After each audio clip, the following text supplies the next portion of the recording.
जेव्हा नवखा प्रवास तुझा सुरू होता, म्हणजे एक झाल्यावर दुसरी मालिका, एक असतं ना, की एक्सपिरियन्स येऊपर्यंत आपण धडपडत हं, असतो. हं.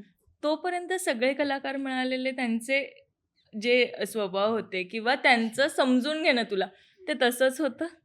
सगळेच म्हणजे काही कलाकार चांगलेही मिळाले आणि काही वाईटही अनुभव आले. अ, काही कलाकार असेही होते जे खूप प्रेमाने सांगायचे, की "तुझं हे चुकतंय, तू हे इम्प्रूव्ह कर, ते इम्प्रूव्ह कर" किंवा खूप छान आपुलकीने बोलायचे. काही कलाकार असेही मिळाले जे उगाचच ॲटिट्यूड किंवा काही इगो असेल, काही असेल, तसेही मिळाले किंवा बऱ्याचदा असंही झालं सुरुवातीच्या काळात, की मला भाषेवरून खूप हिणवलं गेलं, वाटेल तसं बोललं गेलं. म्हणजे मी चुकतीये, मान्य आहे मला. कारण कोणीच काही आईच्या पोटातून शिकून आलेलं हो. नाहीये.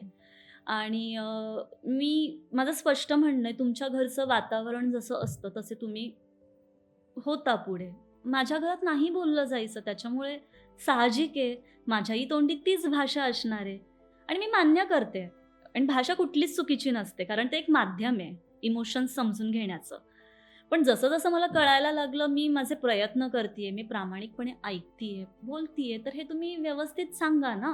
असंही नाहीये ना, की तुम्ही मला खूप काही ट्रेनिंग दिलंय आणि त्याच्यानंतर सुद्धा मी ऐकतच नाहीये, माती खातीये. मग तुम्ही ओरडाल, तर मी समजू शकते. पण असे ते गोड बोलून जो अपमान करण्यात आलेला आहे, म्हणजे आहेत काही लोकं, पण ठीक आहे. पहिल्या मालिकेच्या सेटवर तर असं काहीच नव्हतं, कारण आम्ही सगळे एका माळेचे मणी होतो. सगळे फुल आणि-पाणीवाले होतो. त्याच्यामुळे तिथे कळलं. म्हणजे मला हे सांगायला खरंच आवडेल.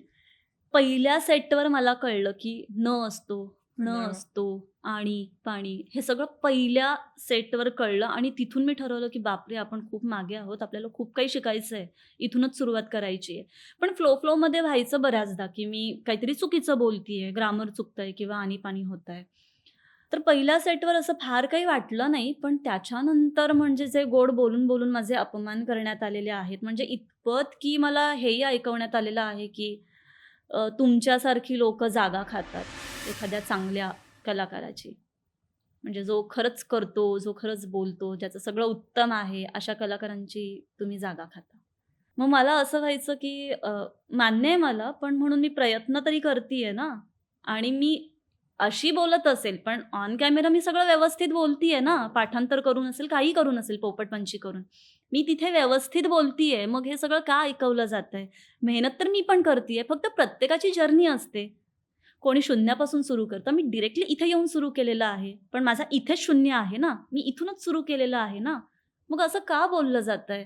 आणि त्या गोष्टीचा खरंच अगं खूप त्रास व्हायचा. म्हणजे मेकअप रूममध्ये मी रडायचे.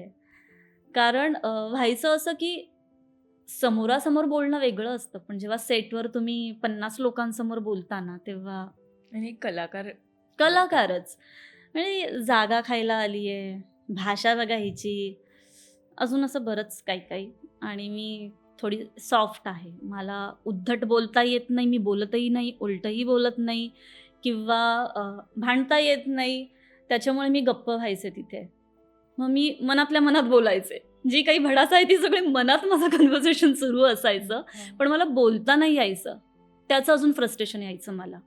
आणि मग मला असं व्हायचं, की मी इतकं तर बोलली मनात, मी समोर का नाही बोलू शकत आहे?